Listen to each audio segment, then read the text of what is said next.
In the previous segment, we saw that almost all known human societies were patriarchal. They divided humans into men and women and privileged men over women. Because this is such a universal phenomenon, it probably results from a universal biological reason and not from a chance historical event. What is this universal biological reason? The truth is that we don't know, but there are plenty of theories about it. None of these theories is completely convincing, and what I would like to do in this segment is to go over the most common theories, explain them, examine them, and also explain what are their problems, their shortcomings. The most common theory, which tries to explain the patriarchal system, points out that men are physically stronger than women, and that men have used their greater physical force, physical power, to force women into submission. A more subtle version of this same theory argues that the strength of men allowed them to, or even necessitated that they monopolize certain economic tasks that demand hard manual labor, like plowing the fields and harvesting wheat or rice or whatever it is. And this gave men control of food production and gave them control of the economy, which in turn translated into political power.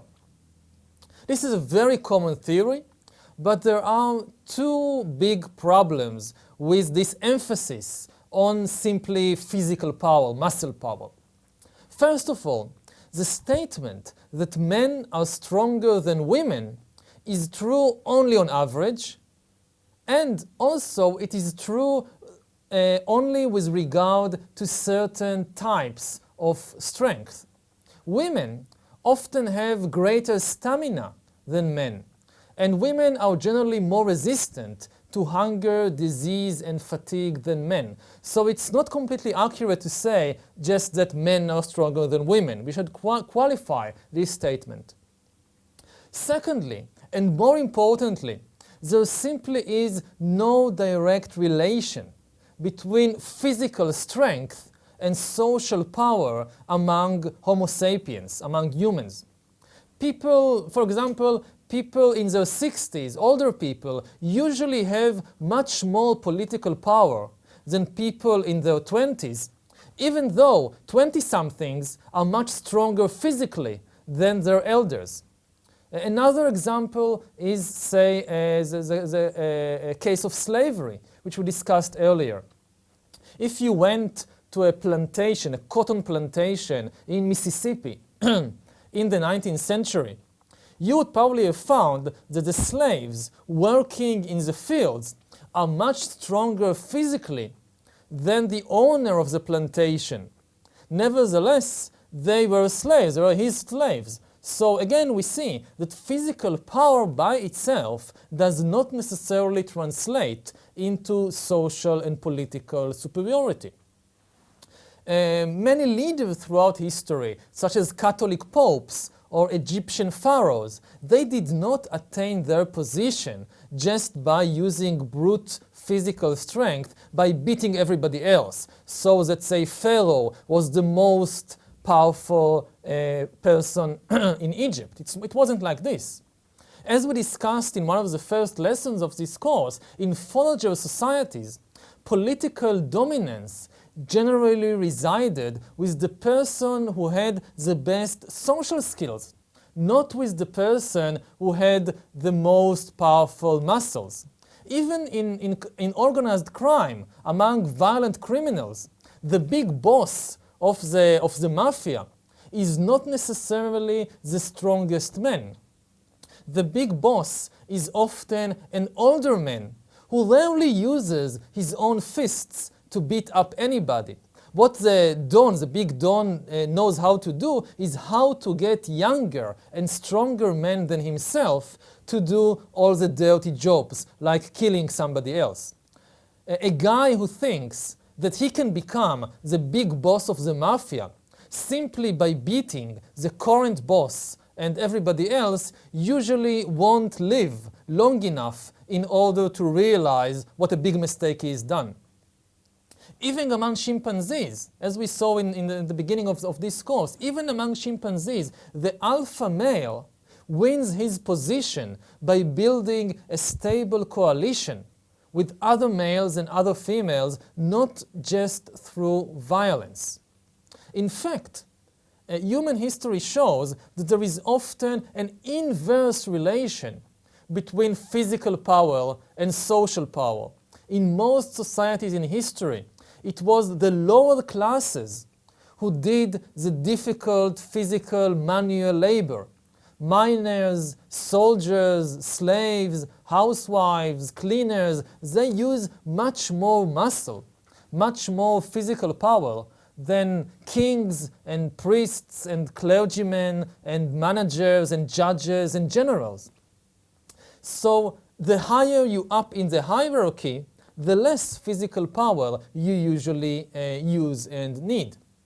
This actually may reflect the position of Homo sapiens as a species within the food chain at large. If all that counted was just raw physical force, sapiens would have found themselves somewhere in the middle of the food chain, of the ladder of species in the world. But the mental and social skills of sapiens placed them at the top, not their physical skills. It is therefore only natural that the chain of power within the species itself, within sapiens, will also be determined mainly by mental and social abilities, much more so than by brute force. So with all due respect to this theory, it is very hard to believe that the most important and most stable hierarchy in human history is founded simply on the ability of men to beat up women. So this is one theory. Another theory explains that the dominance of men over women results not just from strength, but from something which is more complicated, from aggression. According to this theory, for millions of years of evolution, men have been evolving to become willing to engage in physical violence much more than women. And this is why, throughout history, warfare was a monopoly mainly of men. Men were the warriors, men were the soldiers and generals and so forth, and they used their control of armies and their control of war and warfare in order to gain control of civil society as well. And according to this theory, once men gained control of civil society, of the country, of the kingdom, they used their civil power to engender more and more wars, which made their control of warfare even more important, and thereby they closed another of these vicious circles. We have men controlling war. Because of this, they control civil society. They use their control of civil society to engender more and more wars, and this is how they strengthen themselves more and more as the generations progress. So this is the second theory, which tries to explain the dominance of men over women. Now, recent studies indeed indicate that the hormonal and cognitive systems of men and women are somewhat different, and that men, by nature, because of their hormonal and cognitive system, and not just because of culture, they are indeed more violent. They are more willing to use physical violence against others, and therefore men are really better suited to serve as common soldiers than women are. But even if we accept these findings that indicate that common soldiers are, there is a good biological reason why in most societies most soldiers are men, it doesn't follow from that that the ones who manage the war overall, the ones who direct the war, and the ones who enjoy the fruits of warfare, they also must be men. It makes no sense. It's like assuming that just because, to say that just because all the common soldiers are men, then also the ones who control war and enjoy its benefits are also men, it doesn't make much sense. It's like arguing that just because all the slaves in a cotton plantation are African, it means that the ones who control the plantation and enjoy its benefits must also be African. This is obviously not true. We know that an all-African workforce can be controlled by an all-European management. All the slaves are blacks from Africa.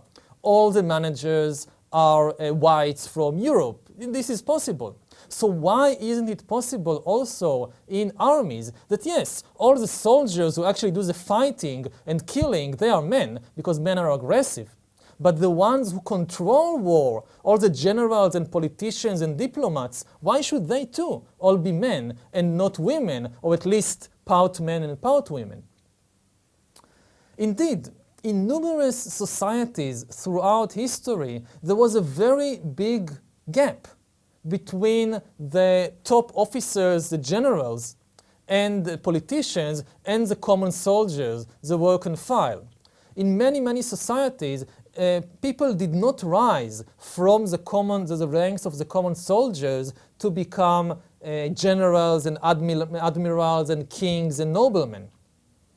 Usually what happened in many societies is that aristocrats and the wealthy, they were educated from birth to fulfill the tasks of the chief officers and of the diplomats and the kings and so forth, and they never served as common soldiers. They did not rise from the ranks. Somebody who was a common soldier would never become a general, and the general was never a common soldier early in his career.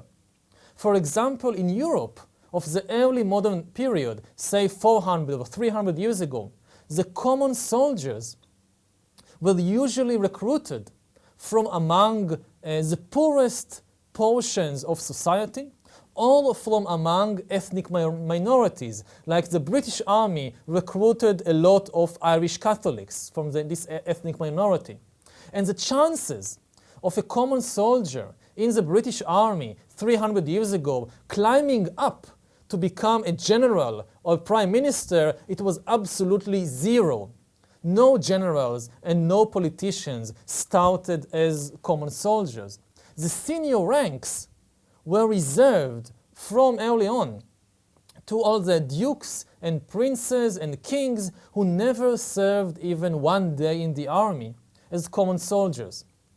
If so, why were all the higher ranks in the army and politics reserved only for noble men and not for noble women? Why only dukes and princes and not duchesses and princesses? It's impossible to argue that because of their physical weakness, or because they were less aggressive and had low testosterone levels, then these noble women couldn't serve as generals and politicians. Because in order to manage an army, in order to control and manage a war, you definitely need a lot of stamina, which is something that women have even more than men, but you don't need much physical strength, and you don't need to be very aggressive. Wars, big wars, they are very different from some brawl in a pub. Big wars are usually very, very complex projects that require an extraordinary degree of organization, of cooperation, and of appeasement, the ability to make compromises. Very often, the ability to maintain peace at home and to make alliances with other people abroad, and also the ability to understand what goes through the mind of other people, particularly what goes through the mind of your enemies, these are usually the most important abilities to be victorious in war. Therefore, some aggressive muscle man is often the worst choice. He is very good as a common soldier, but he's a terrible choice as a general or admiral or politician who need to manage a war.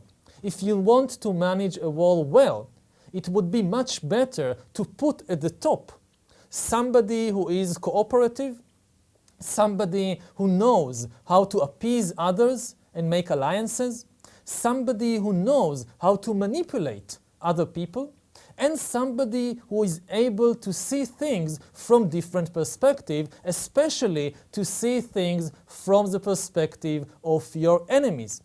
And women are usually considered to be much better manipulators and much better appeasers than men are. And women are also famed, rightly or wrongly, I'm not sure, but they are famed for their superior ability to see things from the perspective of other people, whereas men are usually accused of being very self-centered and egoistic and unable to see things from the perspective of others.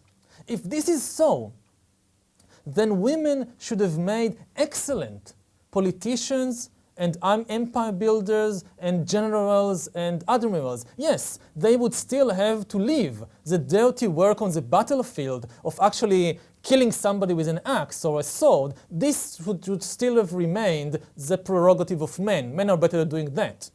But the jobs at the top of actually running the war, this could have been done very, very well, maybe even better by women. Nevertheless, we know from history that this only very rarely happened. Only very rarely were women able to gain control of the top positions in armies and states and kingdoms, and we don't know why. The fact that women are bad as common soldiers, yes, this is perhaps true, but it has very little, it doesn't explain why there are so few politicians and diplomats and generals who were women. So this is the second theory for the dominion of men over women. The third most common theory for the rise of patriarchal societies explain that through millions of years of evolution, men and women evolved different survival and reproduction strategies. Men competed with one another for access to fertile women, for the opportunity to impregnate fertile women. Therefore, if you were a man, your chance of reproducing and passing your genes to the next generation depended above all on your ability to defeat other men and to outperform other men. As time went by, therefore, the masculine genes that made it to the next generation were those that belonged to the most ambitious, to the most aggressive, and to the most competitive men. A woman, on the other hand, had no problem finding a man that was willing to impregnate her. However, if the woman wanted her children to provide her with grandchildren, she needed to carry them in her womb for 9 long months and then nurture them and take care of them for years, because it was not enough just to be impregnated. During all that time of pregnancy and childcare, if you're a woman, you had fewer opportunities to obtain food, and you required a lot of help. In other words, according to this theory, you needed a man.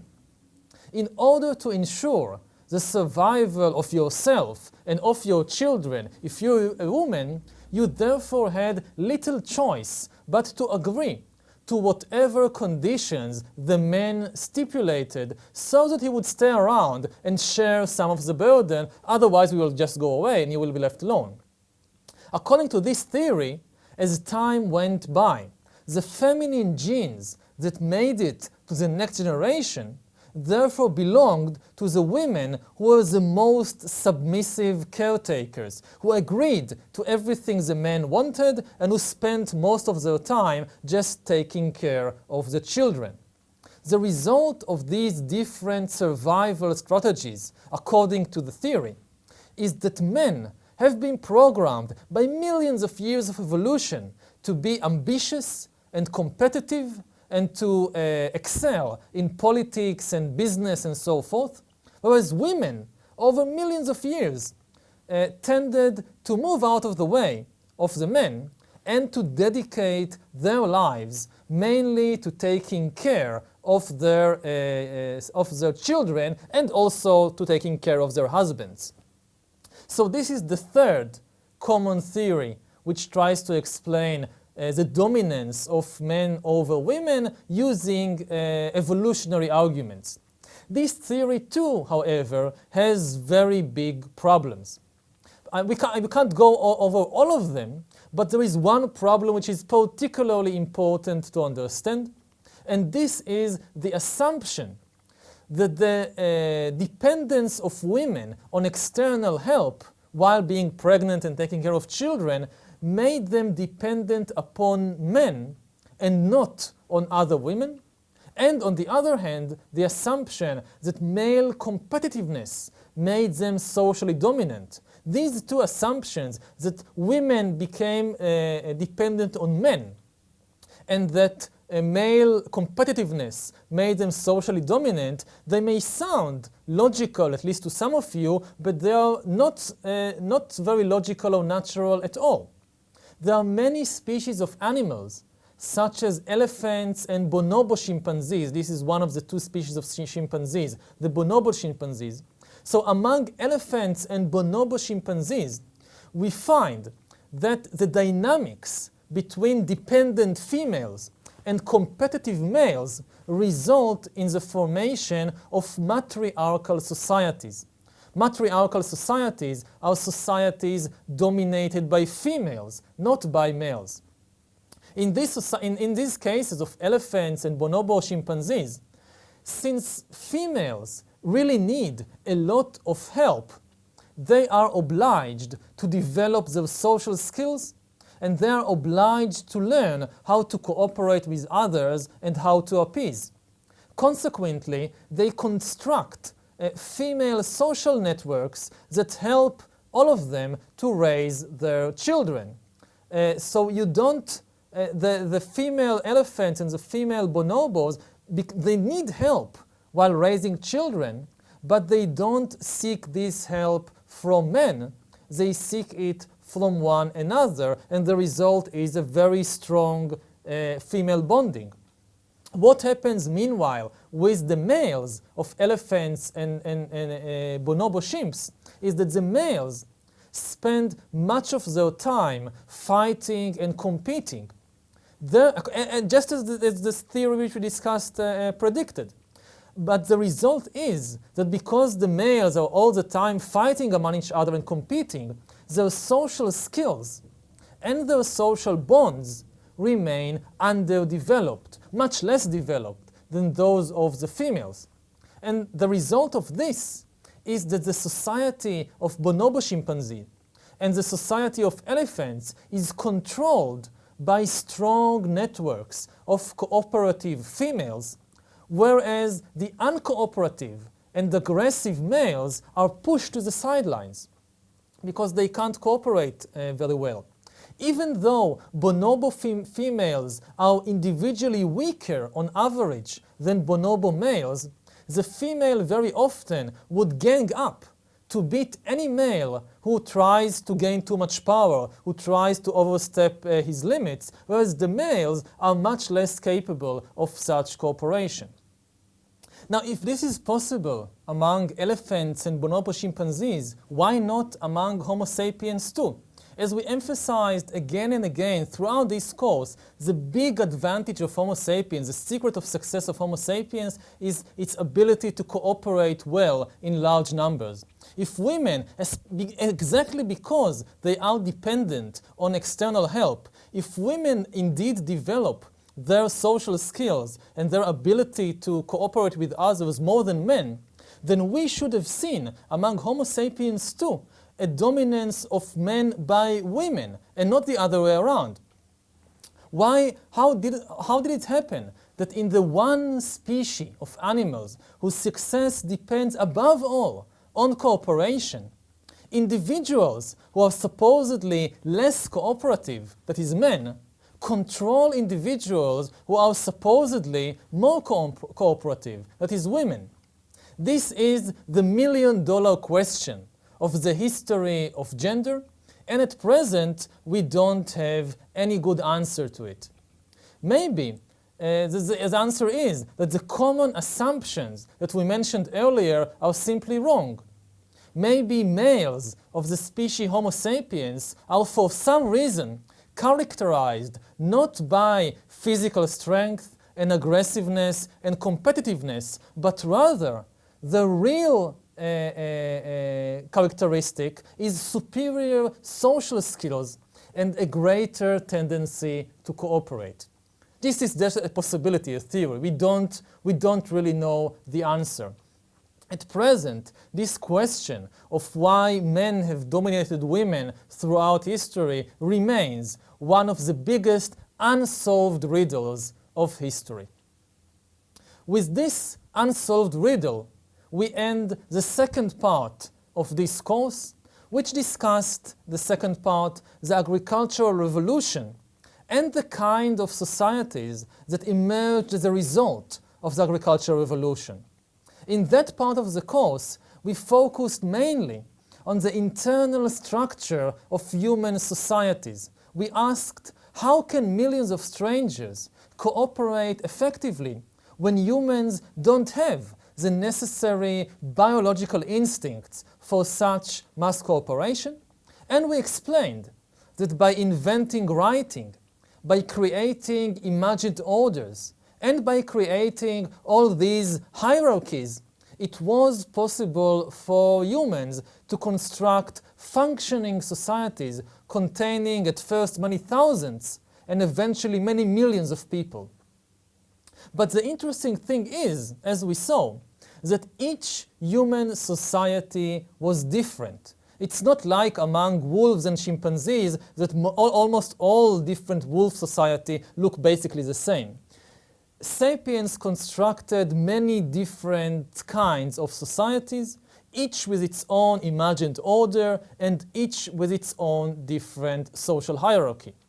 There was no single imagined order or no single social hierarchy that all human groups around the world adopted and accepted. Each was different. Sparta was different from Athens. China was different from Japan. The Christian world was different from the Muslim world. In the next part of this course, the third part of the course, we will begin to discuss and examine how these different societies interacted with one another. And what happened, for example, when people who believed in one kind of imagined order encountered people who believed in a very, very different kind of imagined order.